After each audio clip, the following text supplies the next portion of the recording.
bed is still cold from the broken window, and not too inviting. But it's yours. You've earned it.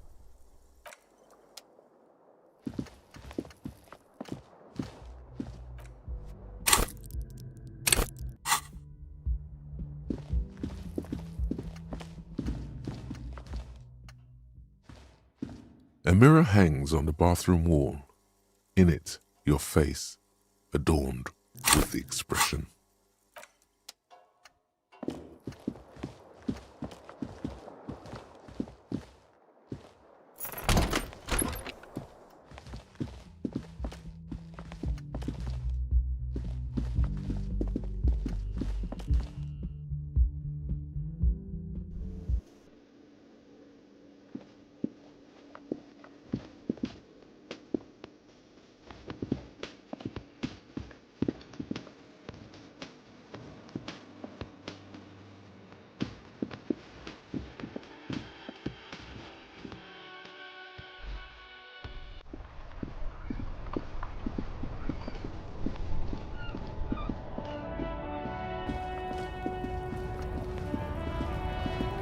Looking for something? Drugs? They're shit, man. I don't let anything pollute my body. You know where that shit comes from? Sarah Miriza, Safre, Ilmara. They take the money from our local junkies here and then use it to outcompete us in the manufacturing sector. They know they can't beat us in a fair fight, so they have to get us to weaken ourselves somehow. It's racial sabotage, racial economic sabotage.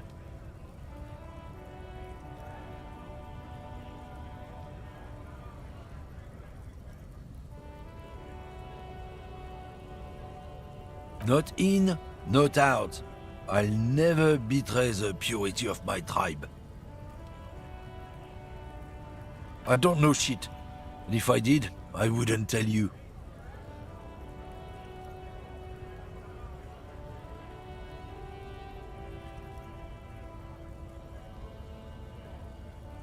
What do you think? I can't leave the lorry unguarded. Stuff's been getting looted lately. It's those little kips sneaking on at night. If they touch my stuff, the bosses will be on my ass like... There was a bunch of spilled boxes in the back of a big lorry nearby.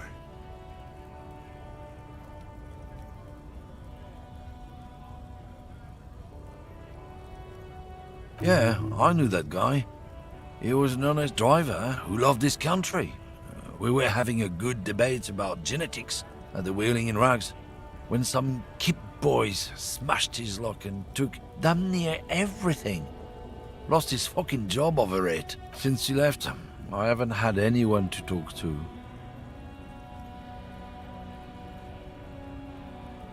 If they were getting drunk inside the Whirling in Rags, how could they know who broke into the lorry?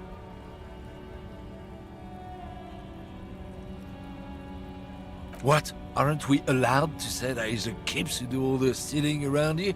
That's not rotor science, man.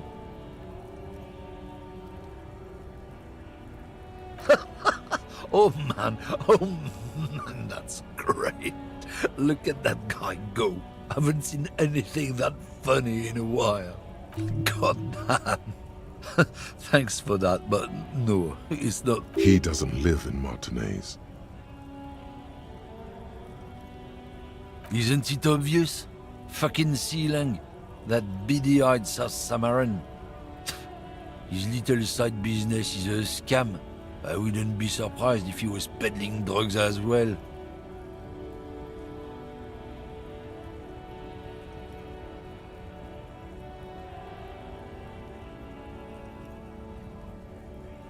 That's the one. His tribe are natural liars. It's in their blood. Is your man alright? 100%. He's a lorryman selling his employer stuff. Broke the seals on his Humanox lorry. No doubt he's selling drugs too. Guess so.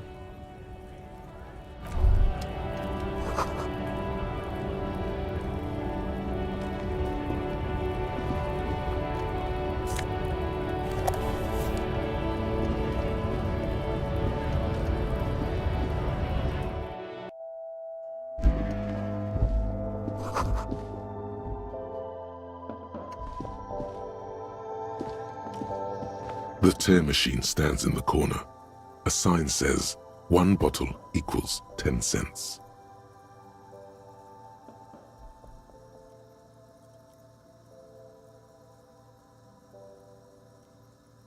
No.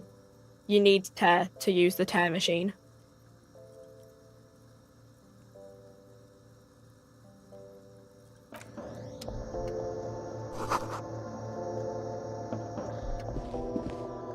You see several packaged raincoats fill a low shelf beneath a display of croissants and juice bottles. The raincoats are transparent, except for the big Fritta slogan on the back. The packages are small, discreet, sloppily stacked, making them easier to take unnoticed. No need to worry about knocking over a display.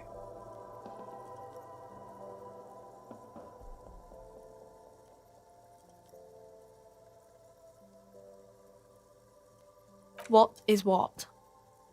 It's a raincoat.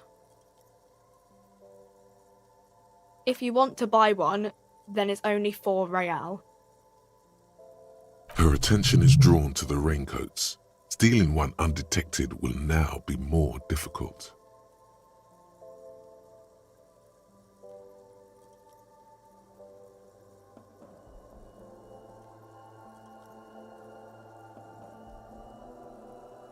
Here you go.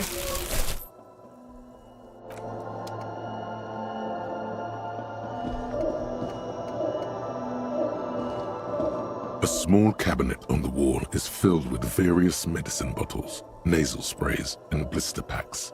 They all bear the Saint Baptiste pharmaceutical. Their logo is the bloodless rose, pure white, untouched by harm. Just ask me if you need anything from Saint Baptiste. We don't stock prescription meds, but we do have Nosafed, Duramine, Magnesium, and Hypnogamma.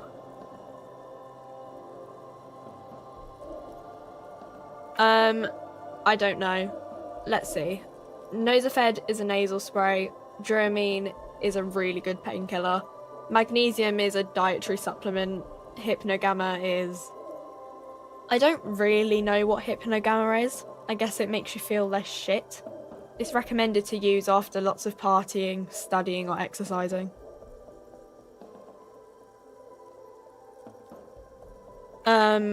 No, sorry. I'm not like a doctor. Nosafed heals +1 health. Duramine heals +3 health. Magnesium heals +1 morale. Hypnogamma heals +3 morale. Saint Baptiste, you know, the pharmaceuticals company. Saint Baptiste Pharmaceuticals, the one that sells meds out of Saint Baptiste. That one. She is right. Saint Baptiste, the company, derives its name from Saint Baptiste, the city. Itself so named because that's what it is. A rare case where that really is the full etymological history, as far as almost anyone knows, at least.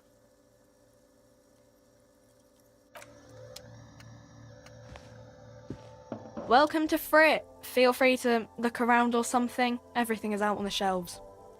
What's that magazine she's reading? I don't know. Frit? A 7 to 11 grocery store? I think they think that the extra tea makes it funkier. It doesn't. The story goes that normal Fritta, with 2 T's, a men's workwear shop in Vredefort, was already taken. So when Fritta Retail Inc. grew into a multinational corporation, they had to add an extra letter to avoid trademark infringement. You mean this? This is Pop Stars. It's got, like, famous people in it. Looks like it also has something called Police de la Mode, featured on page 34. This speaks to you.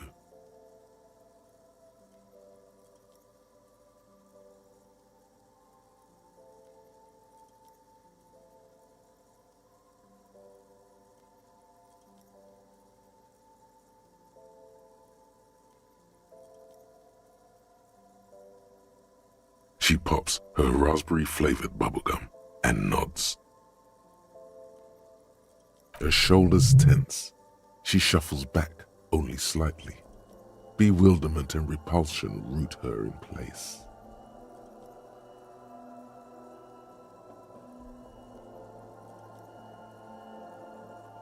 You mean this? This is Pop's. Looks like it also has something called Police de la Mode. It's where they rate different outfits famous people wear.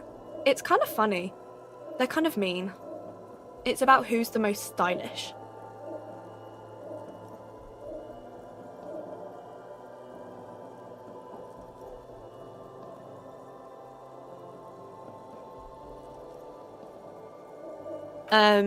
No. I don't like it. I hate it. You mean this? This is... Looks like it also has something... It's where they rate different outfits famous people wear. It's kind of funny. They're kind of mean. Benita. She's a model. Usually it's a model. Or a singer-songwriter. Or a model. Okay. I'm not really supposed to be chatting to anyone, but... A warehouse? I don't know. Maybe.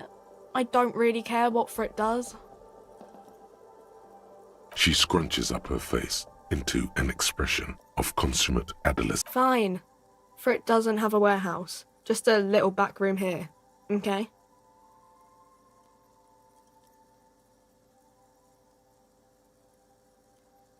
I don't really know anything. I mean, I know it's there, but I haven't seen it, so...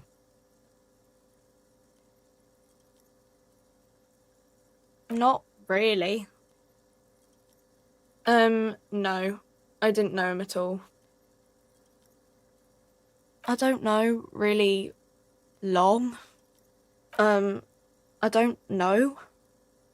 Uh-huh. Reality? You mean, what reality? Economic reality, or...? She is like a student unexpectedly called upon by a teacher. Can she answer the classroom question?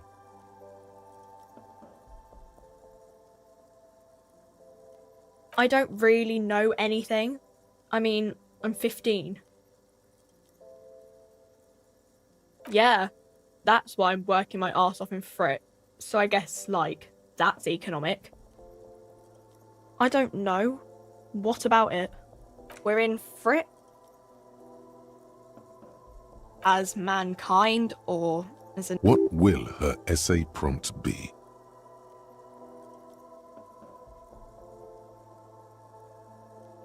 We're in Revachol, like, on the Insulindian Isola. You're welcome.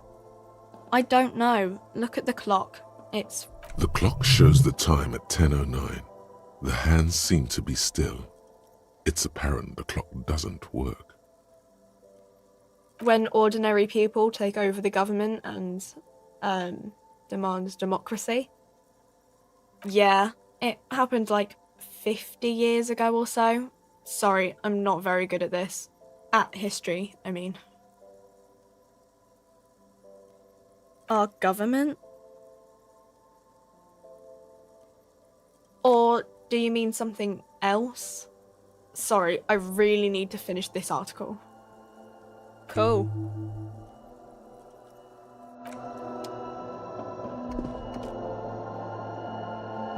A colourful display of cigarettes and alcohol bottles line the shop wall, inviting you closer.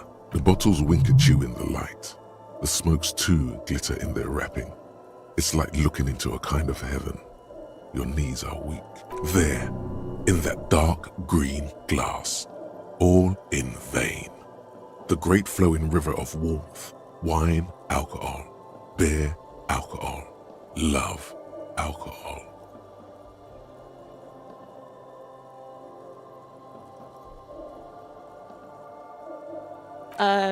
Guess not, no.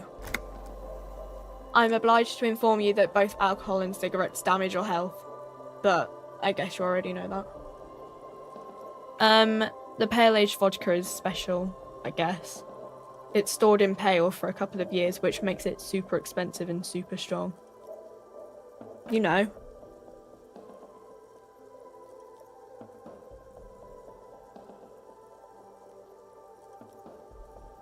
I mean, I already said it'd hurt you. I don't know what else they do.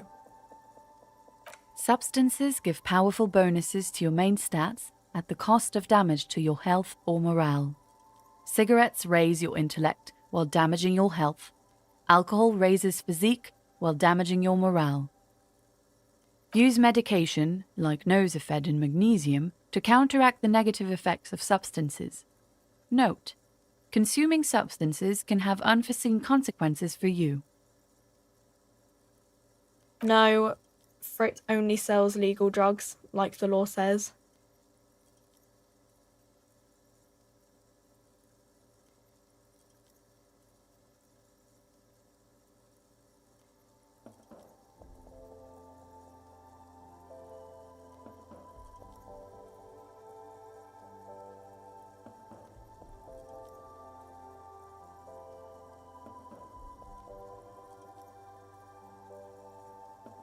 Here you go, mister.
Well, hello.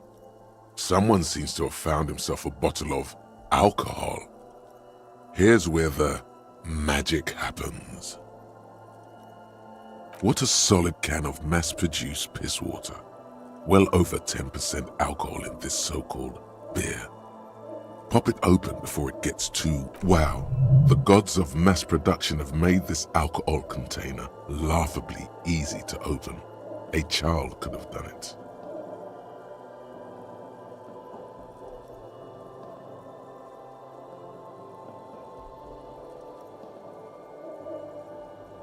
There's a satisfying pop as the cap comes off, and the hair on your back rises like an army at attention. You've been here before. Welcome back, detective. You're home now.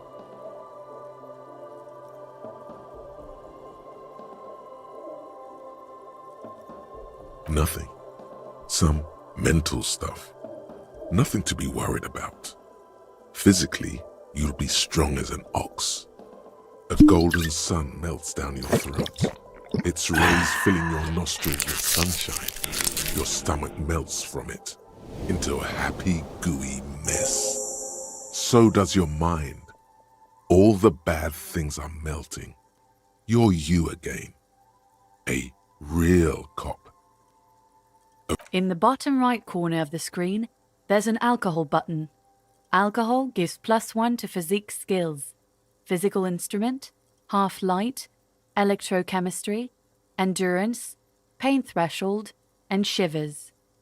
This is good before rolling a white check, but damages your morale. And remember, From the void we came, and to the void.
lorry stuck in the traffic jam. This big, heavy Grad-made machine is well kept for such an old machine. The windows are clear. They've been recently washed. You can see a lorryman's cabin with personal belongings, stickers, insignia. Fumes of heavy fuel oil waft over you, making your eyes sting. The odor mixes with cigarette residue.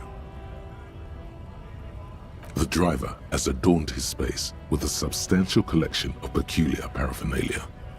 Proclamations about honor, strength, and purity are glued to various panels. A large metal pendant hangs from the rear view mirror. The pendant features a sun crowned with wavy rays. It is the seal of Royalist era Revachol.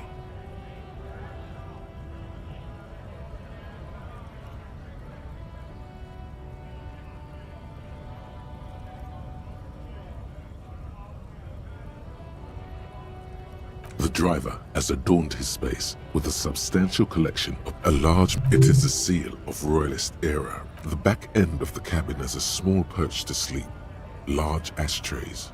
There are several suns and wheels sewn into the curtains.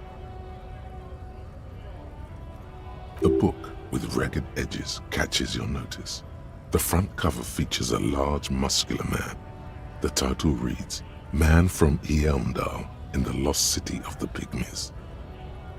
The back end of It is the seal.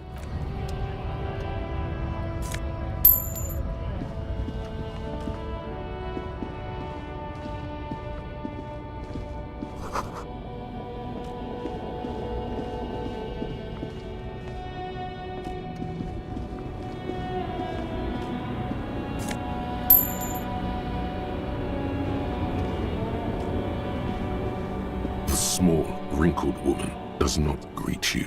She nods along to something on her radio. A photograph is clutched in her hands, and there is a warm smile on her face. The photo, an ambrotype from the turn of the century, as golden as her smile. It's the warmth of a winter night's fire.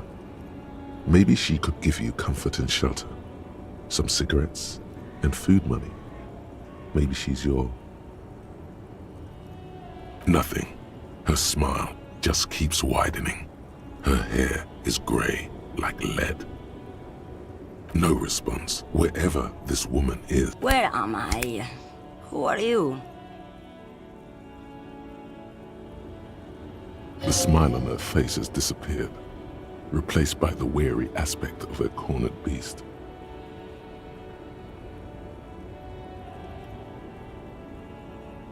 Never mind.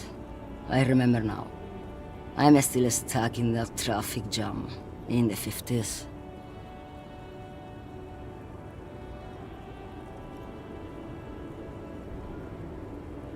The men have small jaws and everything is made out of plastic. Why do you need plastic when you can make the world out of amber?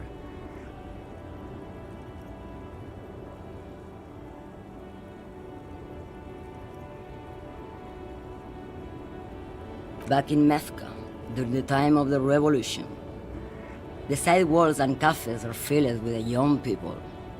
I was on my way to see a new Boyadero picture starring Gabriel Buenguerro. Until you came along, that is. This is Gabriel Buenguerro. A strikingly handsome man looks straight at you, his head crowned with a wide brim hat. His hair is dark as an oil slick, and his jaw the most perfectly chiseled thing you've ever seen. He was the biggest star of his day. Girls used to faint in the aisles of cinema whenever he came on the screen. And schoolboys used to memorize all of his lines. In all likelihood, it's a world that's only ever existed in her mind. Someone was.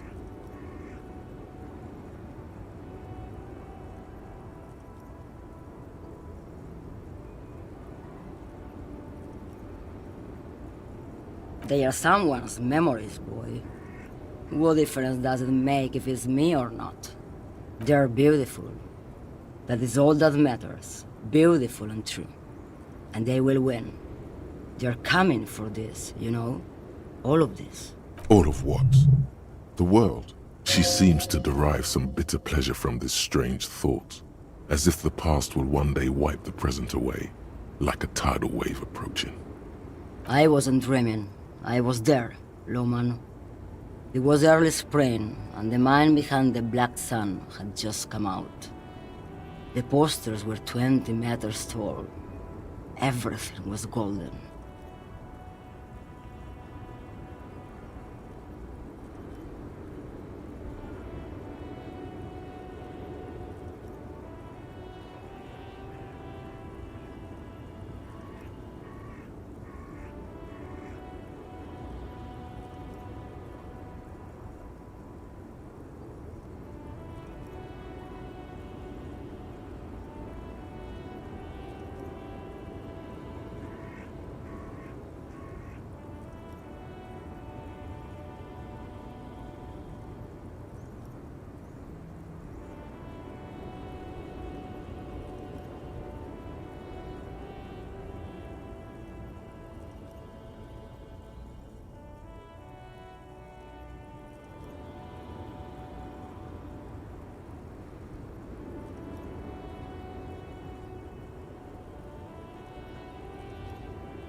While you, people, were tearing each other apart,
The Republic of Mesk is a massive confederation on the Isola of Muindi, the world's largest state by territory.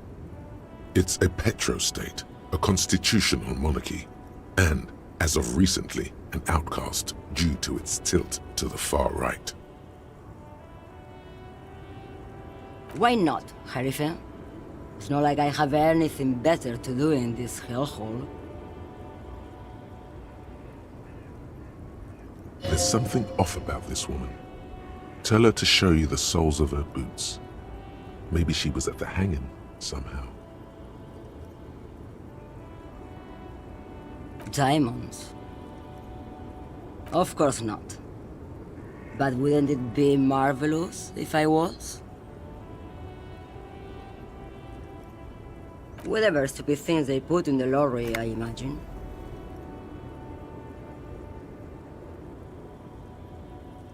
I quit concerning myself with that a long time ago.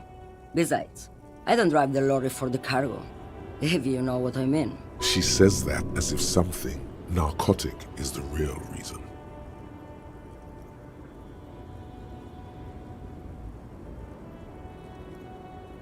Oh, it's so much more than a high where I go, Harife. It's low. I go to the bottom. Yeah, it's definitely some kick.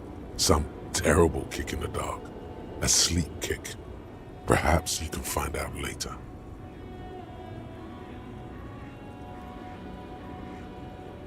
Then it's contraband, lawman. What? Do you want to take an old woman in? Be my guest. Lock me away like Bad Hand Hermenegildo. Bad Hand, Hermenegildos' bad hand, strangled 300 people. What can I say? Some people just really like strangling people. Of course not.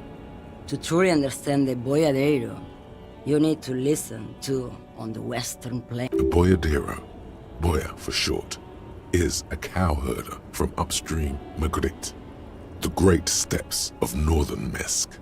People like Mañana at the gates have turned it into an ideology of sorts.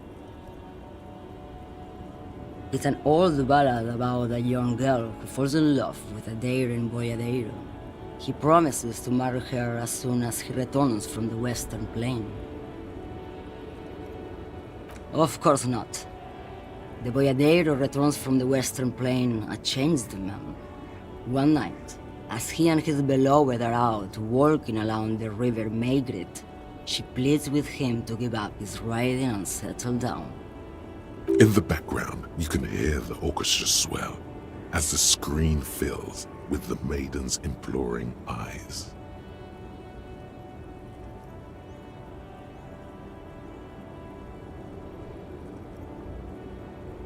No.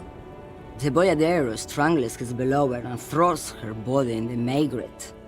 Then he rides off, because the Western Plain is calling to him.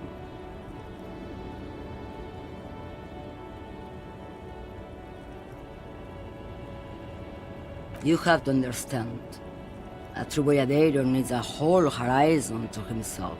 He can't be tied down by man or woman. His beloved was selfish. She didn't know what it meant to love a boyadero.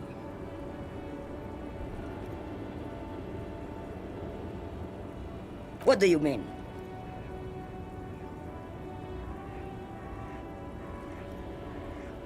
Because I'm one of the best caminers around, that's why. I bear routes no one else will. Lomonosov's Land, Udashnaya Zemlya, the Western Plain. A terrible cold comes over her, rattling her teeth as she stares inward. The Transcatalia Magistral. You for 1A. At Estradas do Mirador. All the good ones. The deep trenches. Where the bluebirds fly.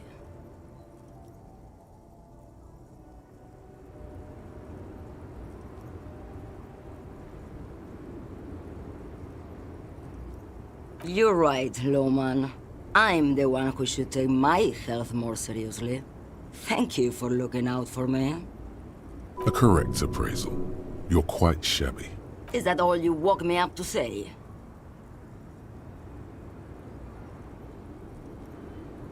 Now what do you want with an old woman's boots, Sheriff?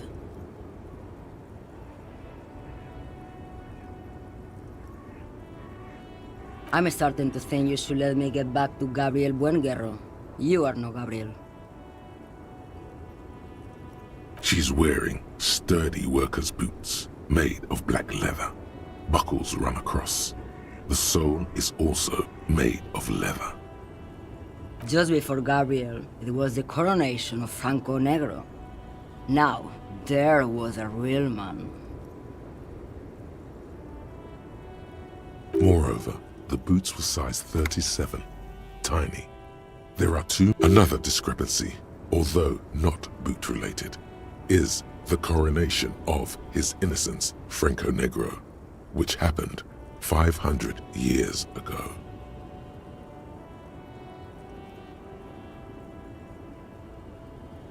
It was. And then it was no more. And I was no longer holding my father's hand. He was no longer descending the stairs in Ryle. The crowd had gone silent. Perhaps it was another Sheriff who came and woke me up, looking at my boots, asking questions. Or perhaps it was one of the others in this carnival.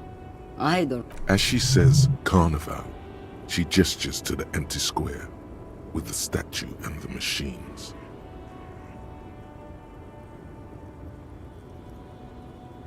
The feet of a little girl, they fit well on the pedals.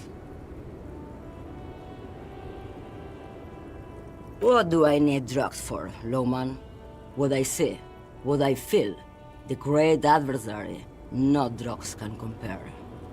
Yes, there is a protagonista and an adversario. I am on the side of the adversary. There's no coming back from that hole. Those epithets are familiar somehow. The great adversary, the great I don't like the sound of any of that. Sounds like a horrible drug. The worst one of them all.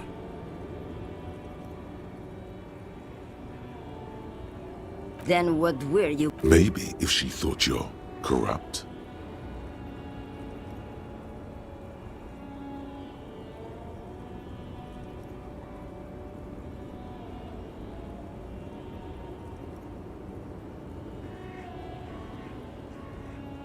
Who the fuck is Irat? Ah, and what do I care about the union boss? He's no Gabriel, he's no Franco Negro, he's not even Hermenegildo the Hound.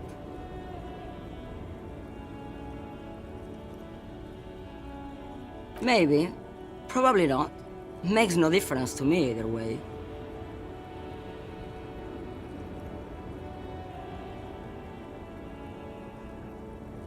Just this month, I made half a dozen trips from Saramiriza to Grad, on the U41A. What do you think they take from Saramiriza to Grad, Lowman? No, Lowman, diamonds.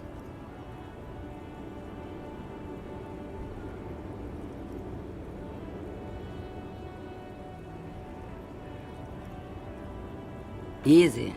He's the skinny man who thinks he's a poet. Never trust a poet. Also, he's the only one I can see from here. That's correct. There is no visibility of any of the others. Diamonds are good for you, Lowman. You should try them sometime. Make yourself pretty like Eva de Zoras. Where do you want me to go? This isn't so bad. I can listen to music, or the seagulls. Look at all the colors and the futures of this world. It's a good palate cleanser, or I can just relax and let my mind carry me back where it will, to the Great Plains. Yes, go. Enough jamboree. I need to get back to Meski.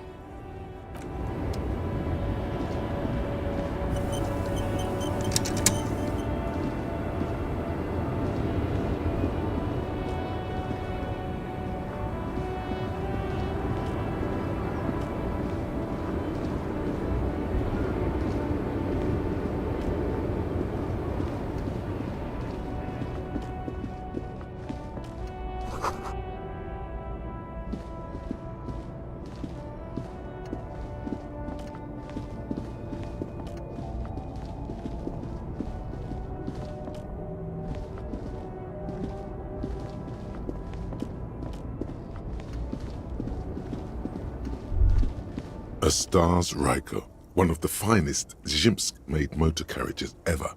An oldie but a goldie. Not many people outside of Grad, and Revachol West too, it appears. Bulky frame, heavy, hardy, looks like a tractor. Yes, built like a tractor, and used like one too in the Zemsk countryside. Take note of the 8-antler emblem, the symbol of the Stars Ryko, proudly born to honor its humble roots. Glad to share, the value of the motor carriage has been seriously diminished by its color. All Stars Rykos are baby blue by default. The paint would be considered unforgivable to collectors. Zephyr blue was also the color Sigismund the Great used for his banners. Strange. This is really all you know about the Stars Ryko and ancient Zhimsk rulers. A Stars Ryko, one of the finest Zhimsk-made motor carriages.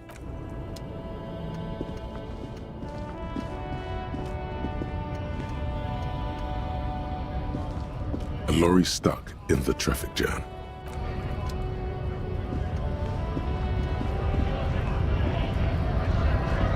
Bastards! We have a right to work!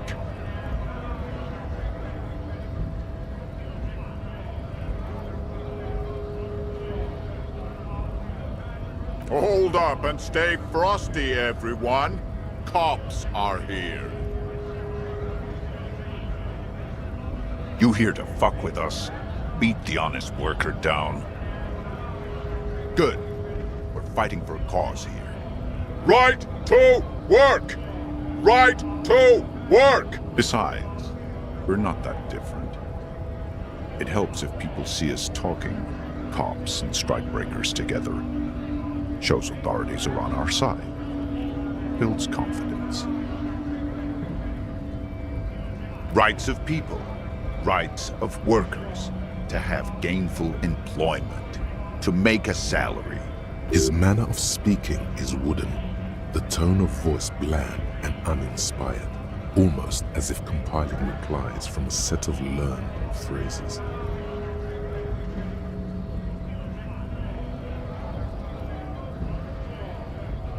Might be time. Don't let the fat bastards tread on you. Cops tend to side with the higher-ups, but you're essentially still workers. I don't trust cops, but I can see you understand the right to work! Maybe you should ask them the questions, like why we're not allowed to make a living here. Shame on you! We have families to feed, you piece of shit. So do we, Scott.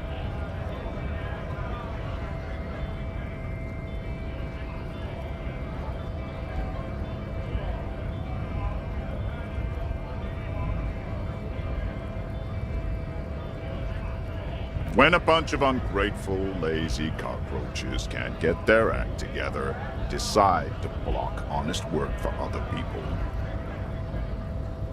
Beats me. They mumble nonsense about boardrooms and workers' rights, while we Have the right to work! When the man moves around, you perceive some serious abs underneath his tight-fitting shirt.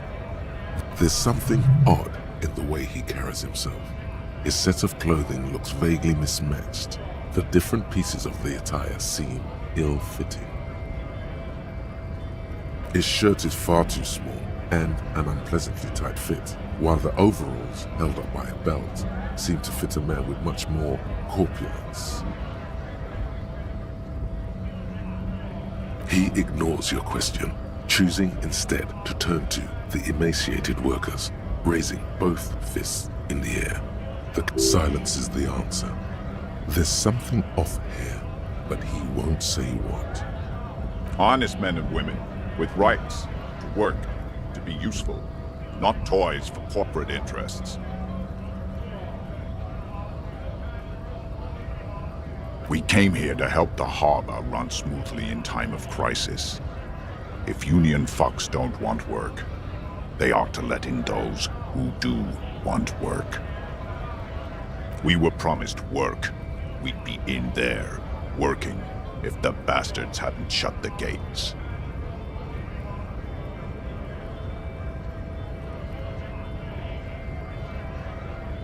Main gate's locked. Would take heavy ordnance to bust it open. Could try to get in through the secretary's office. Door's locked. The guard's blocking the way to the access panel. And I don't mean the scrawny mess punk either. I mean head measurer. Or whatever he is. Huge Seminese guy standing up there on the overhead passage. Won't let anyone by. The access panel is right behind him. Bad. Standing on a narrow bridge, he's got a strategically advantageous position. I don't know how the Union has a trained killer up there, but that one's no joke, and my men are tired and hungry. They're workers, not fighters.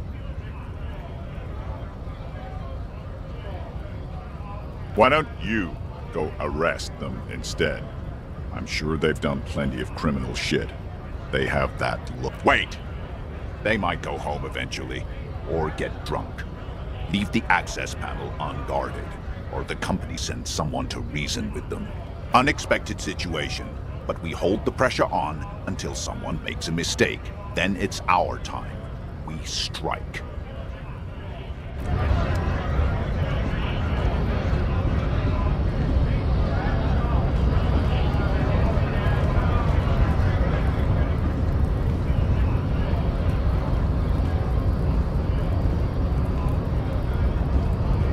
So, how'd you like our harbor? You've been in there, he means. Talked to the boss man too, probably.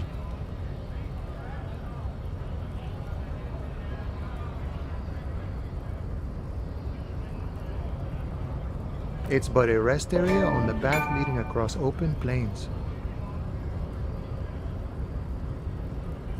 Right, you talk to the boss, eye to eye, like men of the plain. If you have any more questions, I'm set to talk.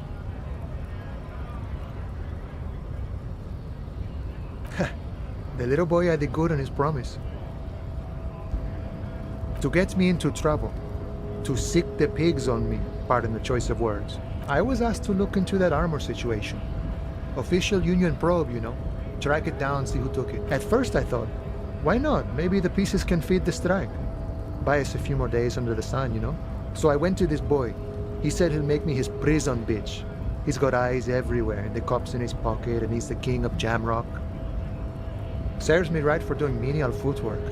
I dropped that probe right then and there, and it still got me into trouble. One bad move is all it takes.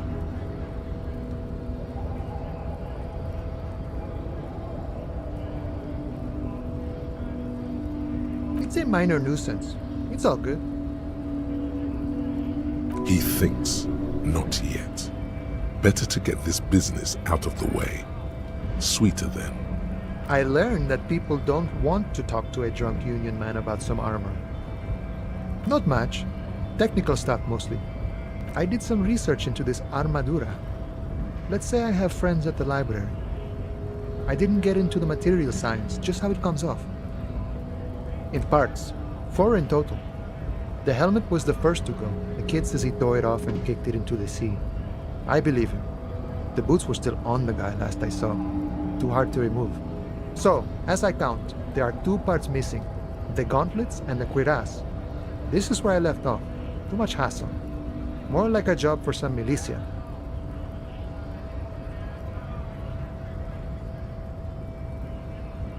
I guess you won't be collecting them all then. That's less work for you at least. Oh, they're just gone. They don't exist anymore, if they ever did at all. Forget about them. I do.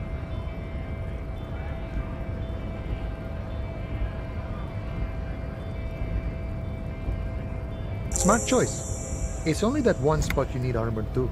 The one the bullet hits. Good luck if you go for those boots though. You'd have an easier time wresting the spurs off a boyadero than getting them off you. No problem. If you see that kid, thank him from Call Me Mañana. Thank him for showing me the way. He is sincerely grateful. He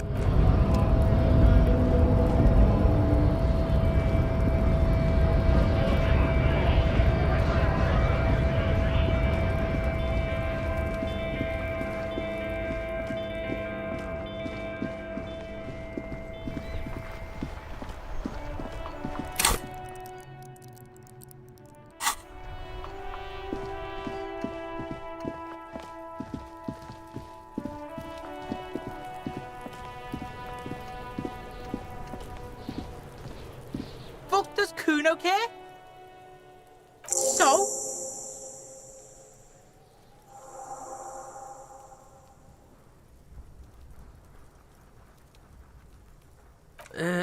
Fuck, okay. Kuno's a giver like that, yes? Kuno sent your fat ass running around like... Look, pig, Kuno sent you to rough some people up. Kuno played you. That happened. Now you and Kuno should move on. You got fucked. You got fucked, pig. Fucked bad. Of course you're gonna remember this. Now get the fuck after this shit. You better have something real interesting to say if you want to stay in Kuno's. Yeah, real interesting.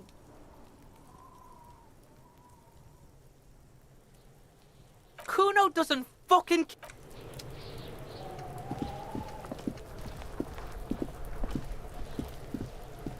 There are 8. You won't get far without a lieutenant here to bounce thoughts.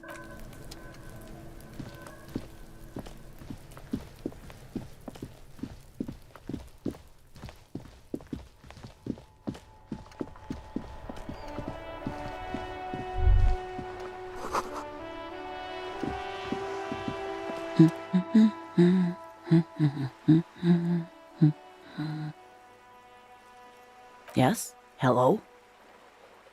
Me? No one. I'm just a working class woman. She doesn't really want to be disturbed then. If she's such a working class woman, why isn't she working? Not all the time. Right now I'm browsing books. Even a working class woman needs something to read. It is. I know you are. What with? What with? A lot of things. For example, people tend to go missing.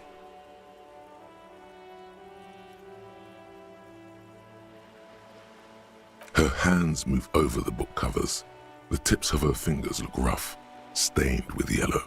It seems like she has spent a lot of time at work, smoking. Another comrade. Years of labor are pressing down on her shoulders. She deserves a hug for all the work she's done for mankind. My husband? No, he's not. I don't know. At home now? Out drinking with his friends? Working? Yes, but... I don't really need to know where my husband is. No.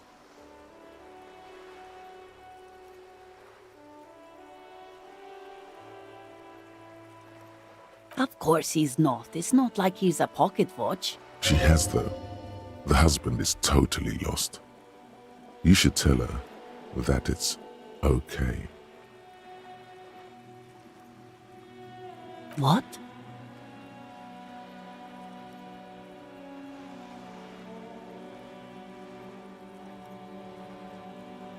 Who said anything about shame? Stop talking down to me. My husband is not missing. But he is. You can feel it. Or maybe it's something else then.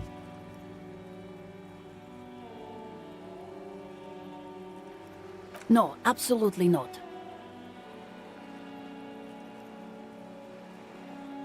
Are you a policeman or a nanny?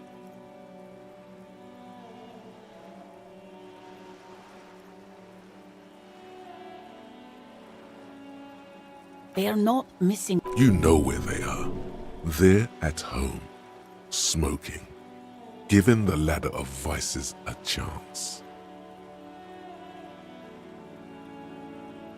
What? That's just... My daughters are perfectly fine. They're with their friends down in Jamrock. They're almost grown up now anyway. They're past the age they need me protecting them from everything now.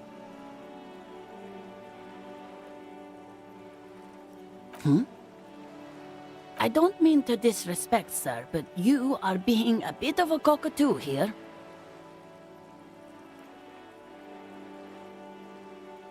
I don't even have a cockatoo. It's a trap. Never ever say what.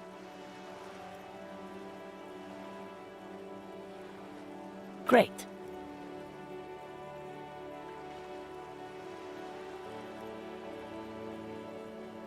Nothing. Go read up on them if you're so interested. Maybe you should. What if the cockatoo is your astral captain? Or your heraldic bird?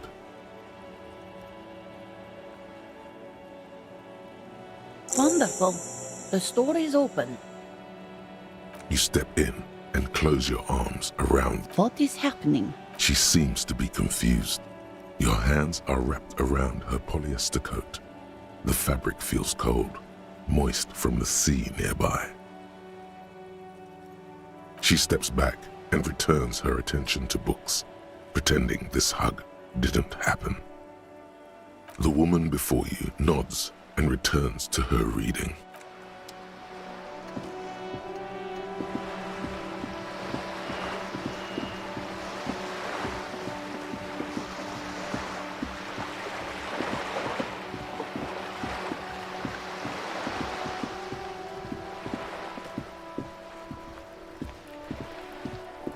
Just an ordinary wall, nothing to see here.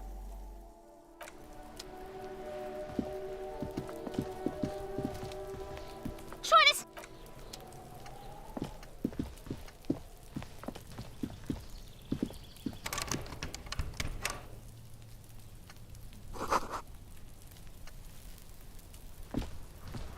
You see a young man on a balcony nursing a cigarette. His eyes have been following you for a while. Not looking for any trouble, officer.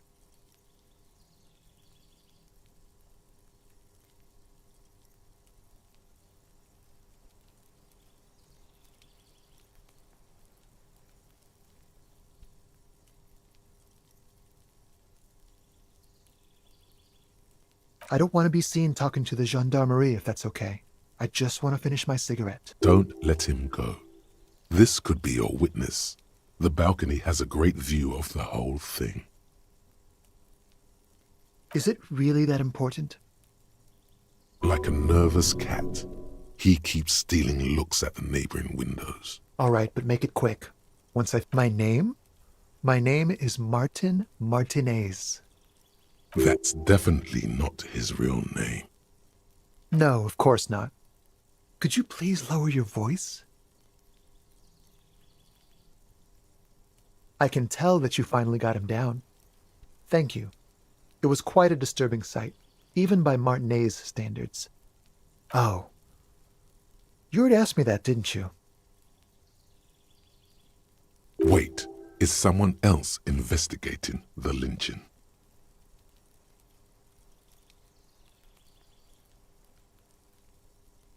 No, not you. Some more muscular type. I couldn't tell you. We don't usually see much of the gendarmerie around here. Last week? I don't know. Look. He's an actor declaiming a soliloquy. See how you hang on his every word. He's deflecting. He's young with a sharp memory. He hasn't had time to drown it in booze and chemicals. I had a friend over. It was my Sunday friend. He doesn't reply, gesturing no with his cigarette. In the name. No. We won't. Now, if you'll excuse me, I really need to get going. Good luck with the investigation.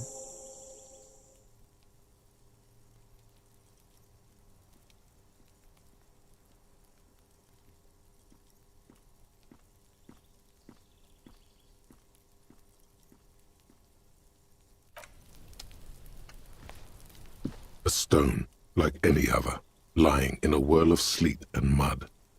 Maybe there's something under it. There's a key beneath it, rusty from the dirt. Looks like it could belong to the building's front door.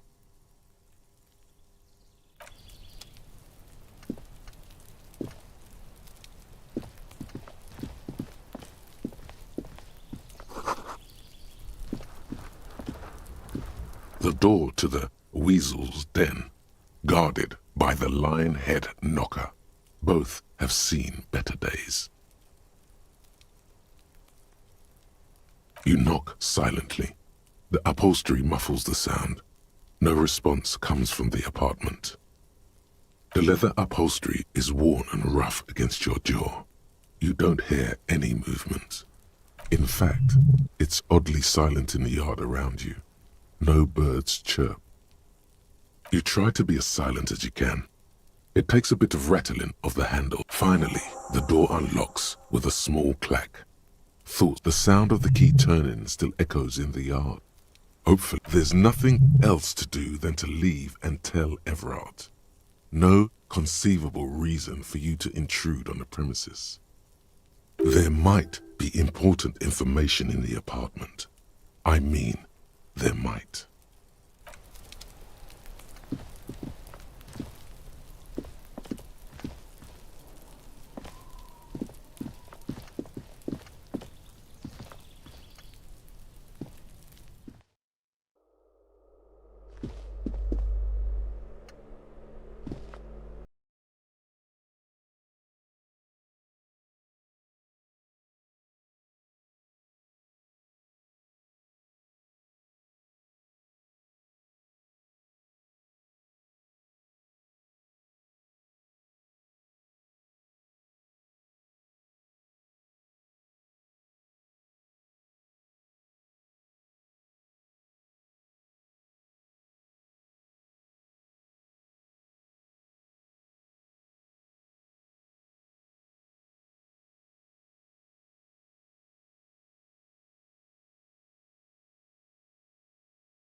It will still be accessible through the apartment next to it. That one didn't have a door. Sadly, nothing of great value remains here. Indeed.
I'm fine.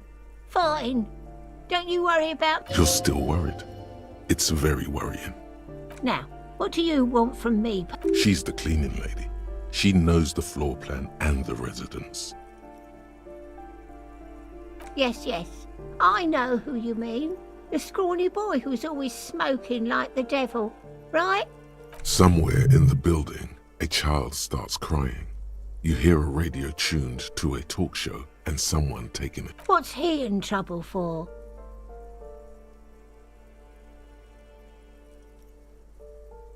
Talk?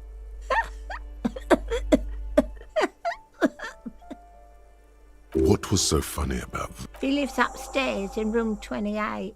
Go to the balcony. It's one of those doors there. He's usually home in the evening. I'm no one. Just an old woman who cleans his hall. If you can call it living. I have a little room upstairs right next to the coal room. It's barely bigger than a closet. But I don't complain, no.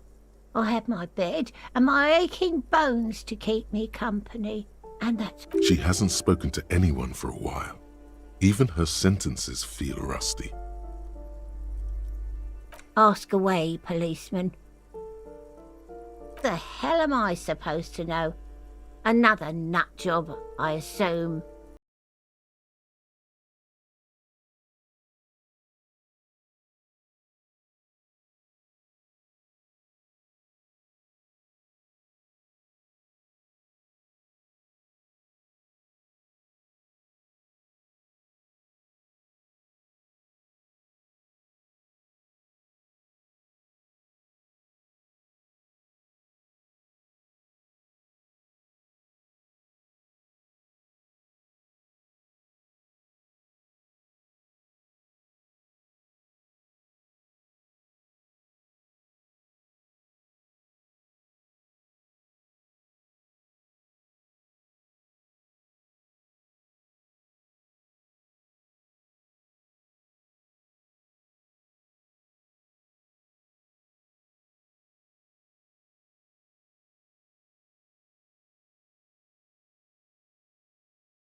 This door has been closed with a padlock. The shackle snaps like a twig, and the lock falls to the floor with a little...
Oh, the piggies have learned how to saunter up staircases. I didn't think you could do that with hooves. But here you are. Yeah, I can see that. Cool mutation. That smell coming from her paint bucket. It's not paint. It's heavy fuel. Red-dyed heavy fuel oil is only used in government vehicles, or at least that's the idea.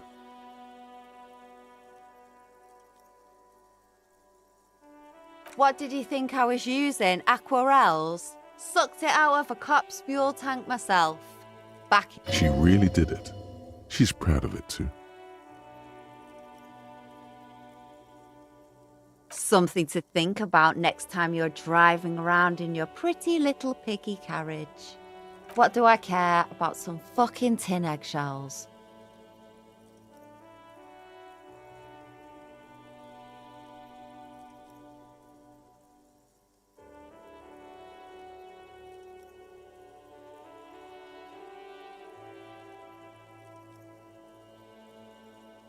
Ugh, alright, sad piggy. I'll give you this one. I saw a little girl in the fishing village running around with military-grade handwear. Looked cute as hell. If you haven't been there, the village is a shithole down the coast from the main plaza. Have a good time. No. That's all the snitching Cindy the Skull does for today. Actually, I don't even know why I told you what I have a weakness for animals. It's the animal thing again. Damn it.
In your hands you hold 16 Days of Coldest April by Yekaterina Dahl. The cover image shows a row of concrete apartments above which span a black and white rainbow. Indeed, the book is unusually heavy in your hands, as though the cover were lined with lead.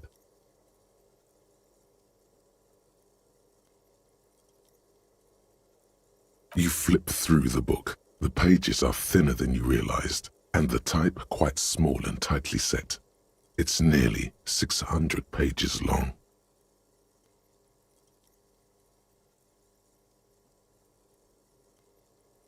Real art is dense and difficult. If it didn't feel like you had to wrestle a suicidal bear to get through it, you weren't really reading.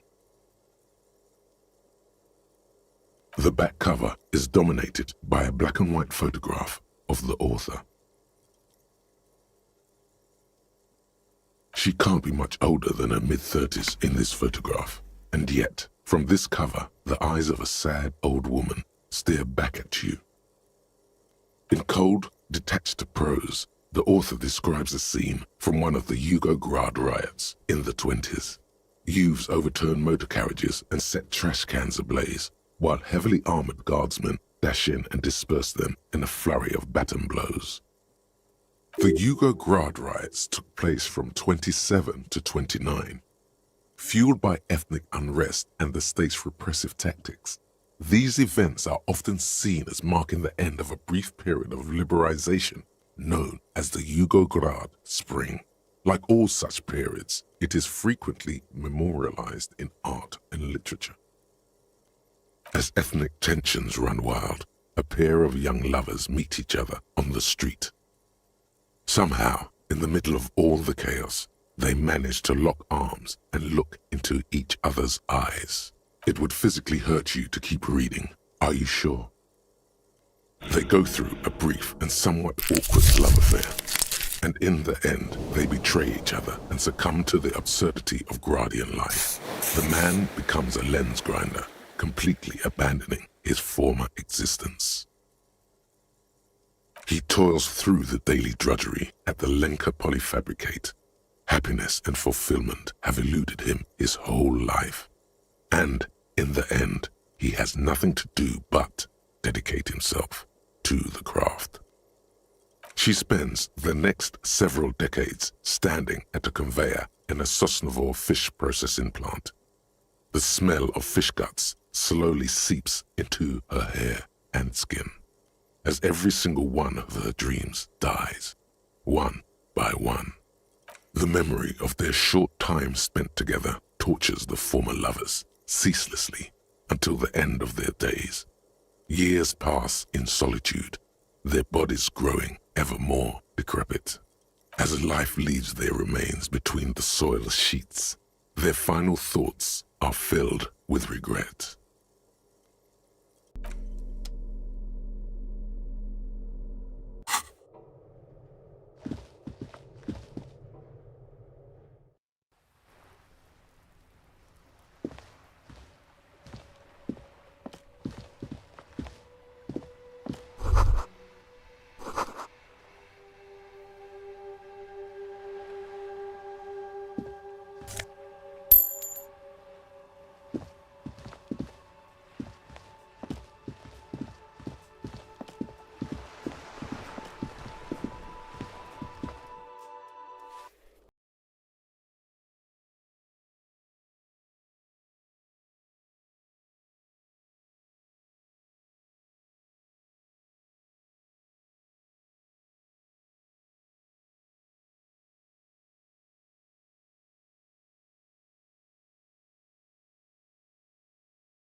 This door is made of metal and appears to be reinforced. Someone here really values their security. Number 28. This is where the cleaning lady said the smoker on the balcony lives. No one answers. It looks like he isn't home. You should come back tomorrow evening, after 2100.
Just an ordinary wall. Nothing to see here.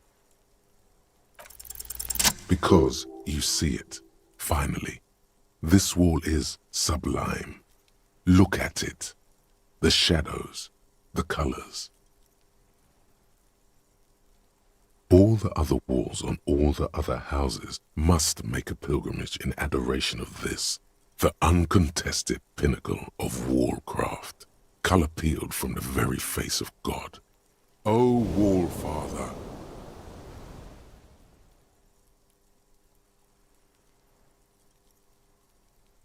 Absolutely.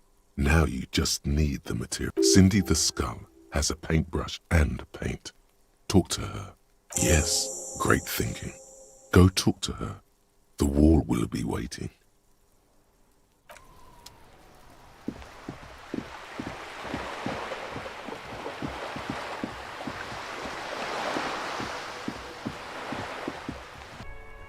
There's no need for champagne when there's honor, recruit. Go and tell the working class woman what you found.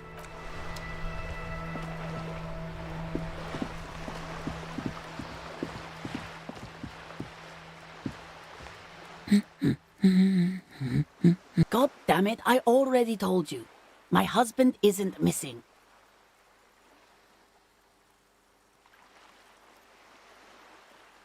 And I specifically added that I didn't need to know where he... Very well then. Where is he? Excuse me? I don't follow. Right, 'cause working class women come with alcoholic husbands. Remember, about that what. Never ever say what.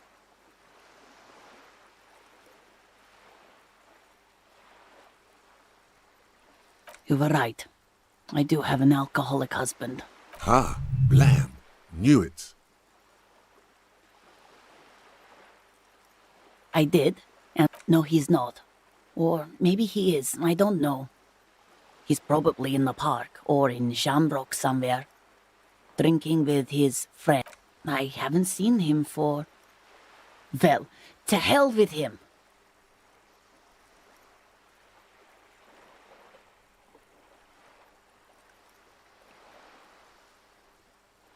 She sighs, but you can detect a slight hint of... All right, go ahead. Do you have any questions? Honestly, not that different from you.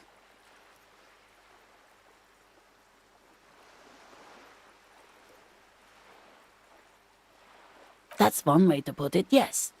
No offense. I'd also add he's a little bit chubby. What else? He was wearing a dark brown leather jacket with a bright blue inner lining. The lining is hand-sewn. I made it myself. It's his cool jacket. God knows it's too cold to run around in this, but he refuses to change. Who cares about the cold when you have your cool jacket to wear? You can completely sympathize. I even tried throwing it away once, but he just dug it out of the bin. Can you believe it?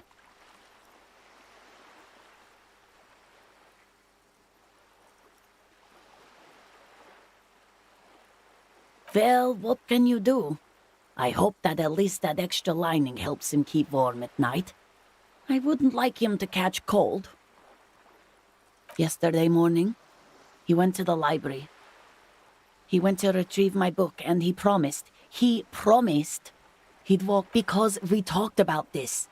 We talked about not wandering off again. I don't know what to do. I honestly don't know what to do with his addiction. Gone for around 36 hours then. Damn, this is a missing persons case. She turns away from you in an attempt to recover. So you are going to look for him? Thank you. Please do. Even though I'm sure he will return home by himself. You step in. What is happening? She seems to... The situation is oddly intimate. Your cheek is pressed against... What are you doing, officer? Fighting for it how?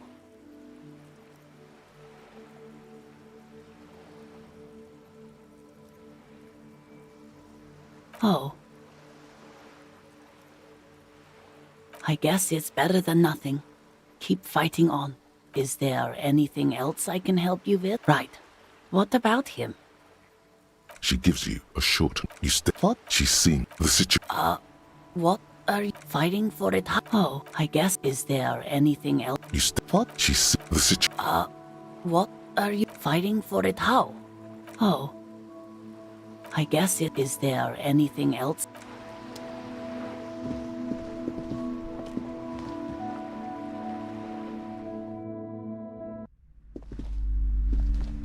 Hello again, esteemed officer, and welcome to a book about cockatoos. There should be one upstairs, right next to the shelf of biographies.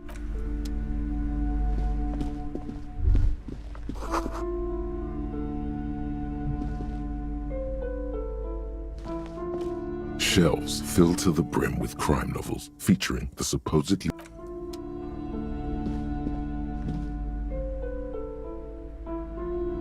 A sulfur-crested cockatoo sits on the cover, its beak slightly open. It looks as if the bird is calling. It turns out that there are so many different cockatoo species, and you don't have behavioral problems. That's garbage. You're cool. It's a must-have if you own a cockatoo. I've heard they're quite capricious.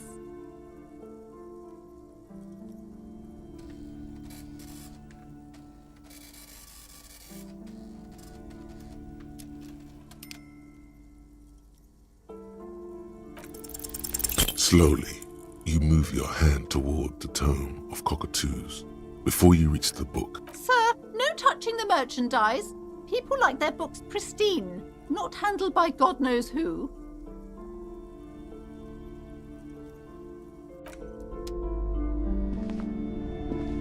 Shelves full of biographies of famous people, whoever they are.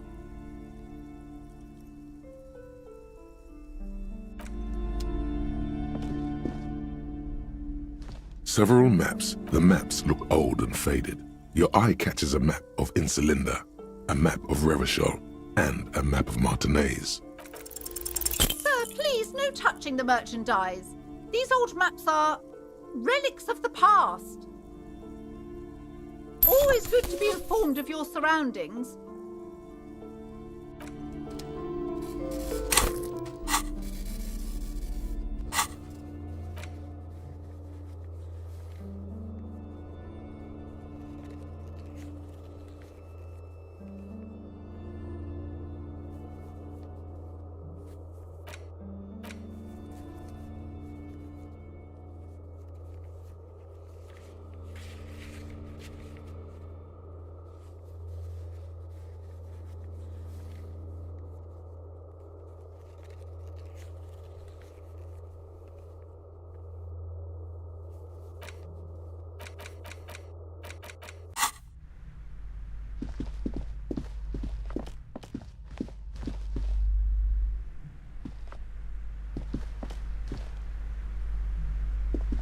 I'm sorry, sir. I can't talk right now. You just can't win. Out of the rain and into the gutter.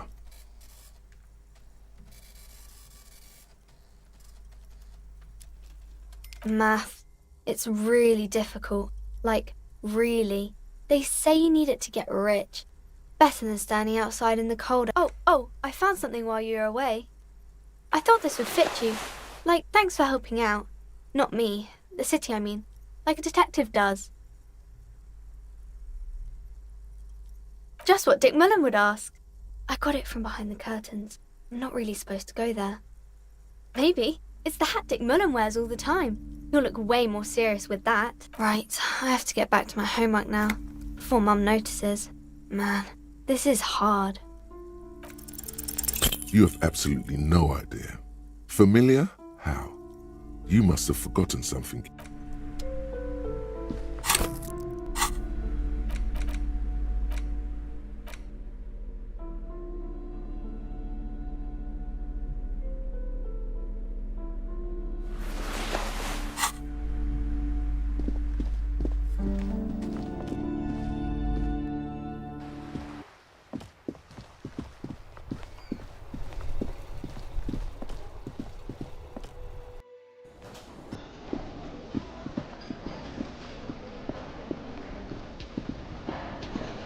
Can I help you? Got the 20 real? Good. You got the room for the night, but remember, you'll need another 20 real tomorrow.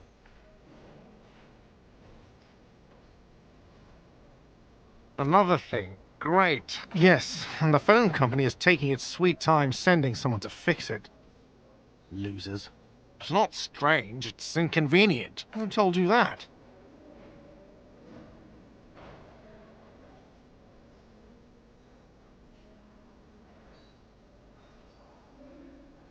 Fine, yeah, it looked like someone had messed with the wiring. It was shortly after the hanging, but I don't know if it's at all related. Plenty of arseholes around here who aren't murderers. If you do find out who cut the line, though, let me know, so I can forward them the repair bill. Yes? Oh, hello, dear. I didn't notice you at first.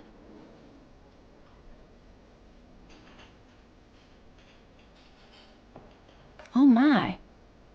What happened to the water lock?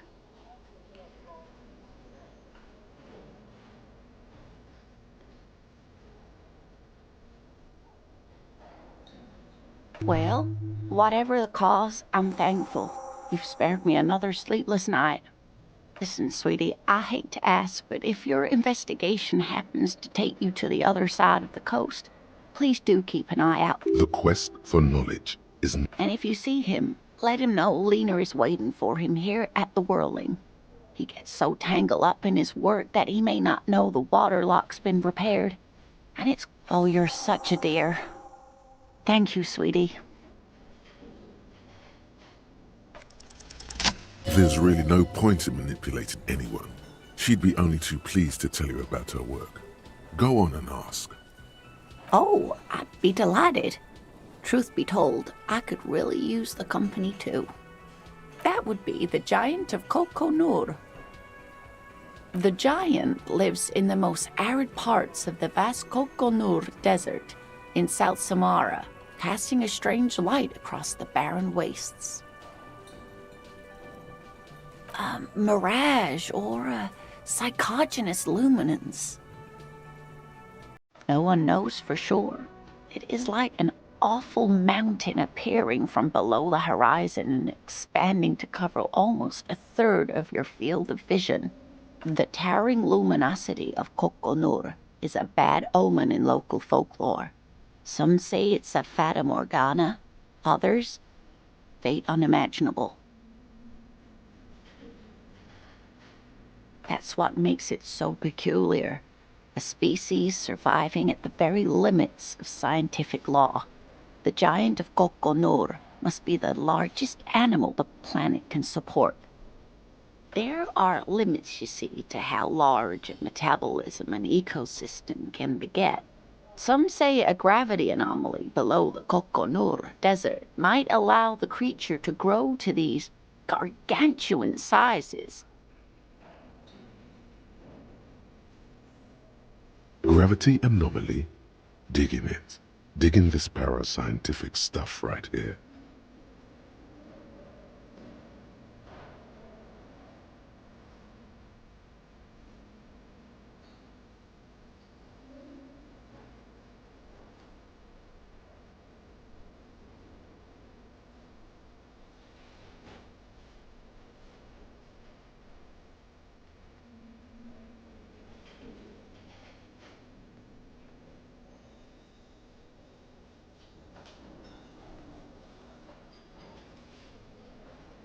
Cryobacter catlensis. Yes, a unicellular bacterium that was discovered in one of the northernmost points of Kotla on the Boreal Plateau by renowned geologist Caitlin Mijanou some 70 years ago.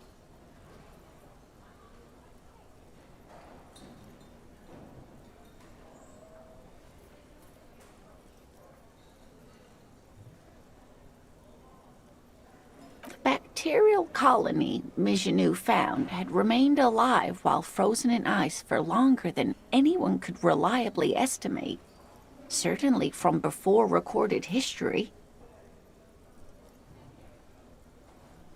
Michanu disappeared shortly after injecting herself with the bacteria she had brought back to study, no doubt in hopes of prolonging her own life.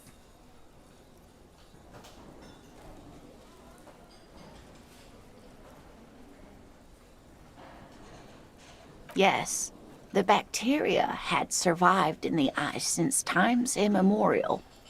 It is not hard to see where she could have gotten the idea.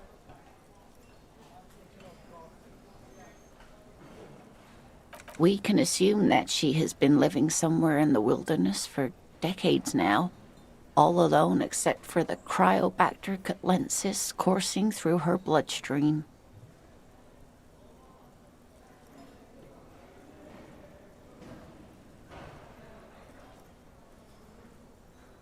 The gnome of Jeroma.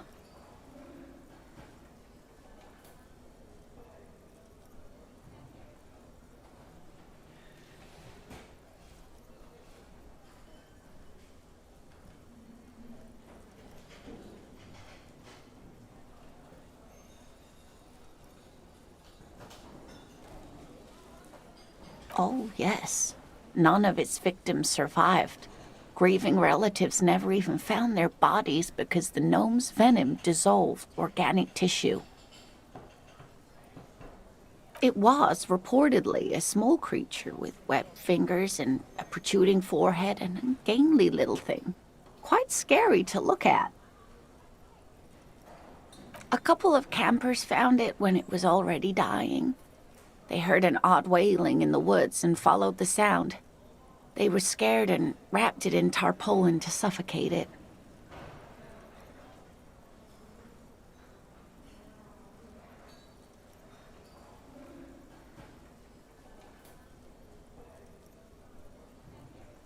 It still took the gnome of Jeroma an entire day to die.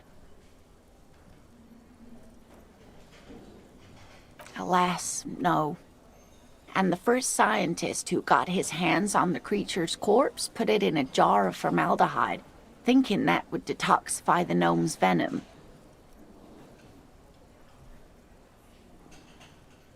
Instead, all the venom leaked out of the creature's teeth and into the surrounding liquid, dissolving the creature itself. A poetic end, perhaps, but a real loss for science. Alas, always alas, and then it was gone. Isn't that overly convenient?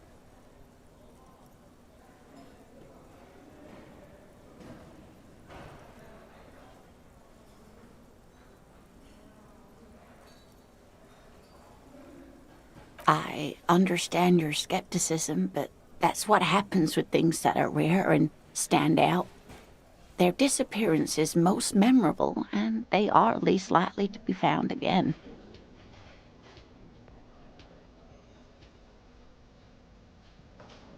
Yes, it's the kind green ape, half war story, half undiscovered species in the genus Homo. Yes, it was reported by soldiers in South Safra during the war. The kind green ape would visit bunkers during the night, healing wounded soldiers with its saliva. Yes, it has amazing healing qualities. Some soldiers reported growing back limbs, regaining their sight. Indeed, there is. It's our closest relative among the cryptids. Same taxonomic family, different genus. Which is to say, the kind green ape is a species with which we share a common ancestor, and that evolved parallel to our own, just like your partners.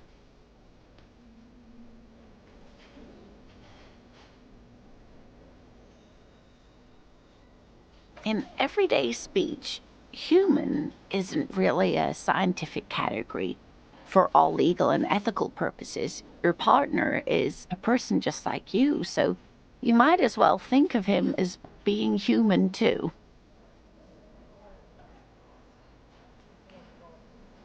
Some argue that the kind green ape should also be thought of as human, especially because it has shown itself to be so humane. I don't dare form an opinion one way or the other without more information, though. What an interesting question. And the answer is yes, there are. The Col de Mamadaqua, or Thin Whisper of Sound. And that's precisely what it seems to be. Self-replicating sound waves, invisible and intangible. It's very afraid of us, which makes it incredibly difficult to track. Col de Mamadaqua can also be translated as a whisper light and low. Yes, that's another translation. They're both quite lovely, aren't they? Although the low part is a little ironic. The Col de Mamadaqua makes, or rather is, such a high-pitched sound that other animals, including humans, can't hear it. It could be everywhere all of the time, and we wouldn't know. Many scientists have asked the same question. Some have claimed that it isn't itself a sound, but a tiny corpuscle that emits sound waves. But there's no evidence to support this theory. It could be. As I said, it could be everywhere. And we wouldn't know any better. It could be ringing all the days of our lives. And plenty. It's the evidence that led to its discovery. In the 1920s, a group of Areopagi ornithologists, that is, scientists who study birds, were trying out a new recording technology for capturing sounds outside the range of human hearing. When playing back recordings they had made in the foothills of the Ea mountain range, they noticed certain anomalies, patterns that seemed random at first, but on closer examination were consistent with the waveforms of songbirds.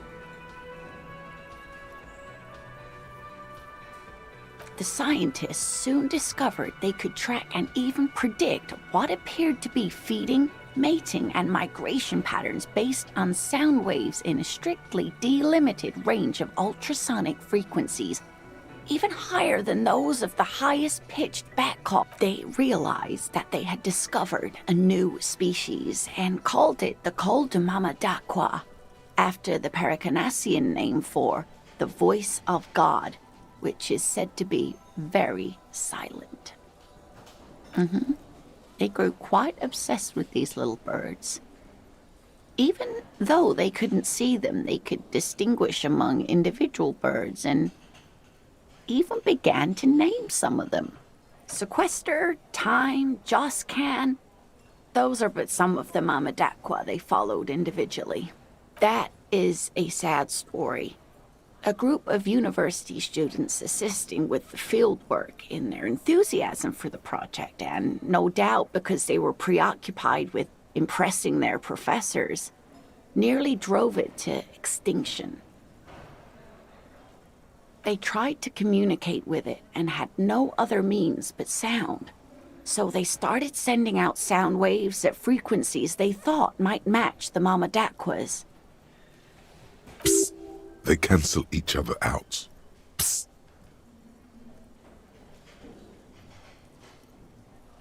Exactly.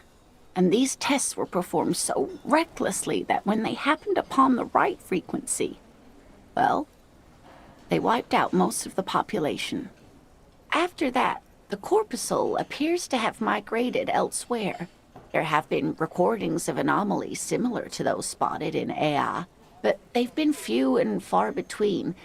It's impossible to confirm the presence of any stable Col de Mamadaqua population anywhere. What about what? I'm glad you like them, but I'm not really one to tell you about all of them. You should ask my husband if you get the chance. Of course, dear.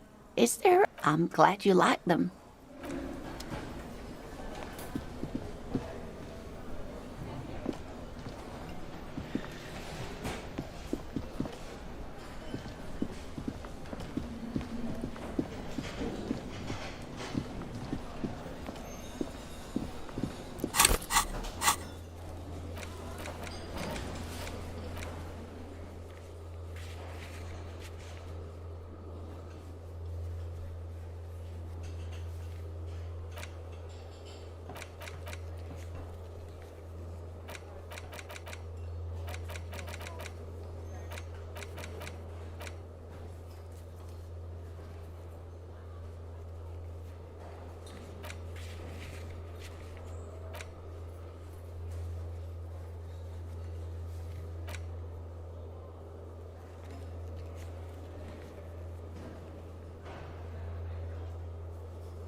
A mirror hangs on the bathroom wall. In it, the faucet is quite terribly mangled, but you just might be able to twist it. You handle the chain cutters. Told you that you needed those chain cutters.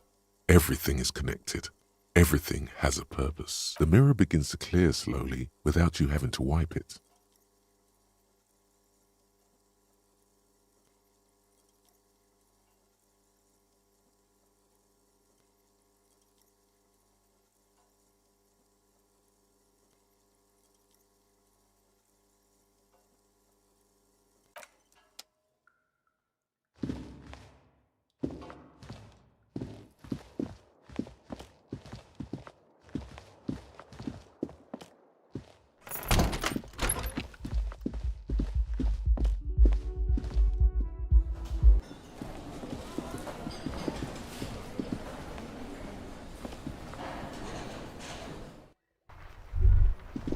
Was that?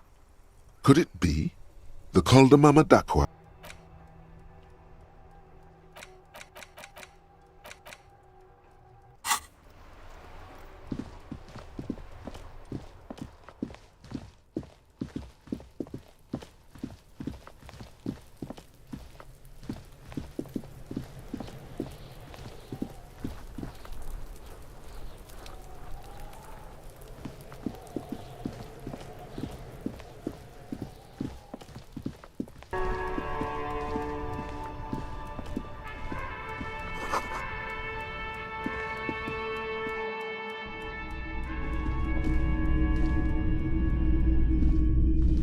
Hello again. How can I help you?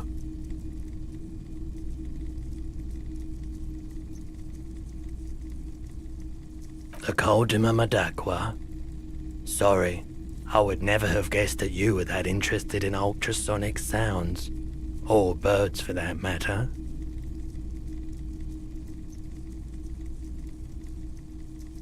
Oh, I didn't mean to imply otherwise.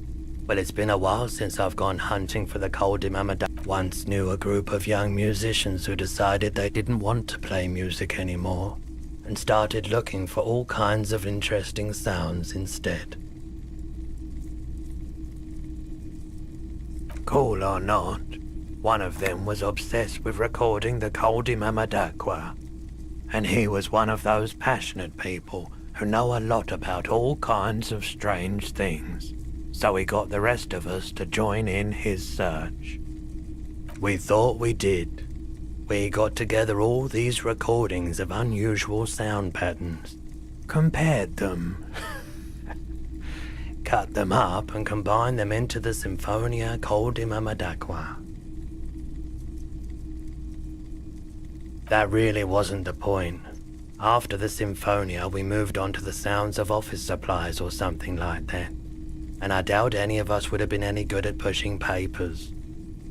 Unfortunately, I don't have any recordings from my old life. None at all. But I do have a tape with some ultrasonic sounds that might be what you're looking for. This recording comes from down the coast. Wasn't looking to record anything specific.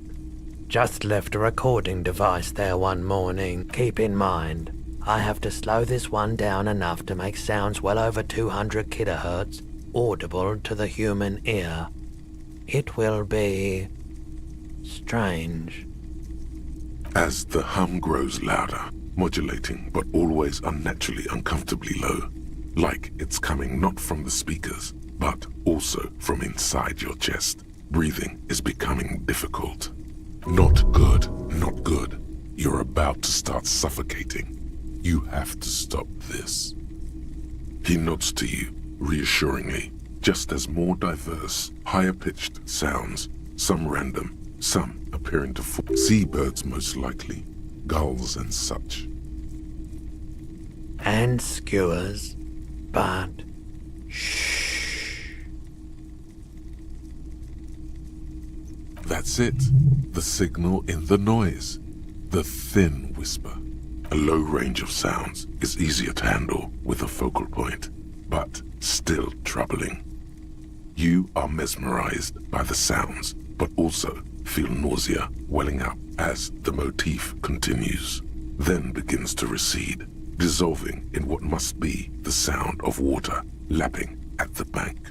You know, now that I've listened to it on these new speakers, it's not the Col de Mamadaqua. Wrong patterns, wrong photons. Probably some insect trying to sing higher than its predators can hear. Still, fascinating, aren't they? Early morning sounds. Feeling warm and enthralled by the movement of light, while a drug developed by the military to treat and prevent radiation sickness. It has psychedelic side effects, and it makes your eyes turn yellow. I try to keep the shop at a comfortable temperature. Rolodon is just something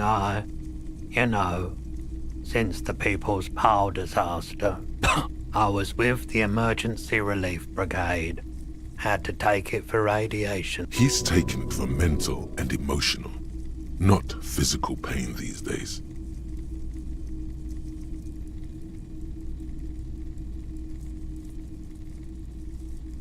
A bad idea. Some poor leftist built a particle decay generator in hopes of bringing affordable electricity to underserved communities. It malfunctioned. Radioactive waste everywhere. Probably some of it in you too. The People's Pile was a Type U particle decay generator that failed immediately after entering service, releasing radioactive waste into River Esperance. A primitive nuclear reactor, also called a pile. Construction began during the Commune of Revachol. The people continued work on it after the Commune fell. They wanted a cheap source of energy for Revachol West. Needless to say, things didn't work out. An emergency valve defect resulted in steam pressure blowing the turbine, taking the fuel containment vessel up in the explosion. Both the faulty design and lack of finances contributed to the catastrophe. We were an all-volunteer force, self-organized, tried to help the fire brigades contain the spill. On the patch, gamma radiation lines crossed with a red drop of blood. I lived by the river since I was a small boy. The Esperance didn't have the art to let it all go to shit without trying to do something to help out. There wasn't much the volunteer force could do, however. We wasted years in the river mud, years getting sick. There's a reason why everyone's tried to forget any of it ever happened, and why no one has tried to repair or replace. So much disappointment and early deaths, cancer mostly. And we knew all that was coming even as we were cleaning up as best we could. No one's, everyone's. So much bitterness. A bunch of poor people built themselves a primitive nuclear reactor, hoping for the best. What do you think is going to happen? The cleanup happened 15 years ago. I was young then. Later, my second aunt died. Left me this shack and all the assorted junk in it. So I came to Martinez. People told me don't go there. It's a shithole. I said, people, we just had a nuclear pile meltdown. I'm gonna get as far away from Forburg as I can. Still in the same city, but I like the theory more than the story. Outward movement, not vortices. Yeah, you gotta get in on those vortices, my man. Have you tried it before?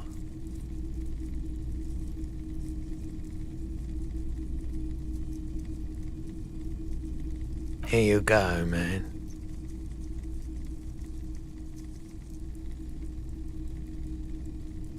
Of course.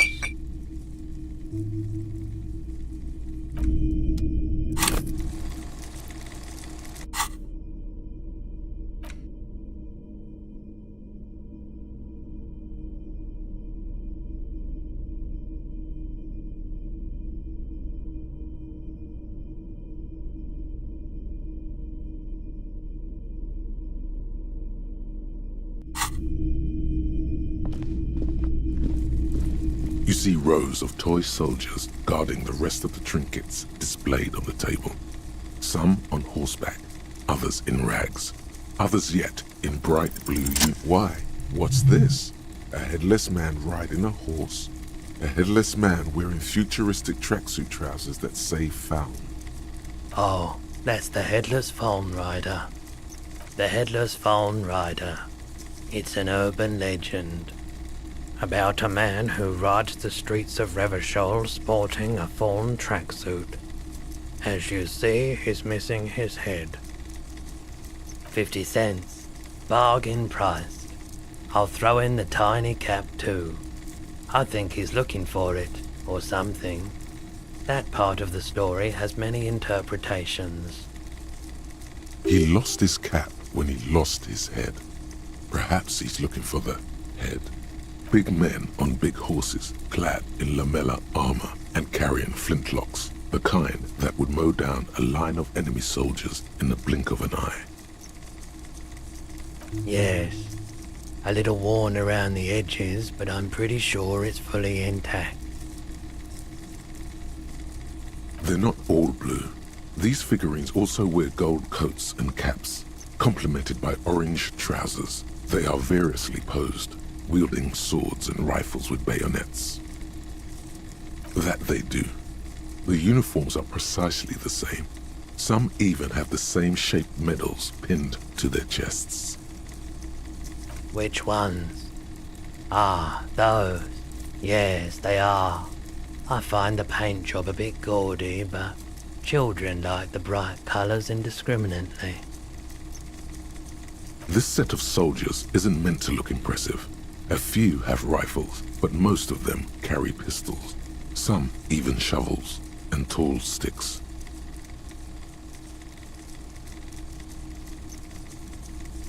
You're probably talking about the revolutionaries, yes?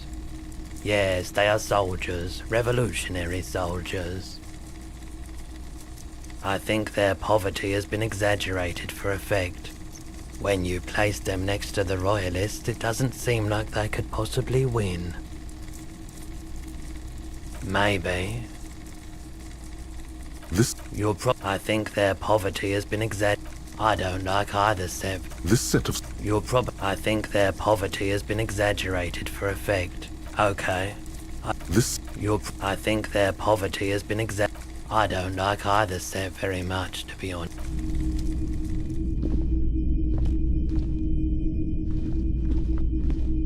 What a shirt. All other shirts pale in comparison to the muscular man with antlers and immense Zweihanders.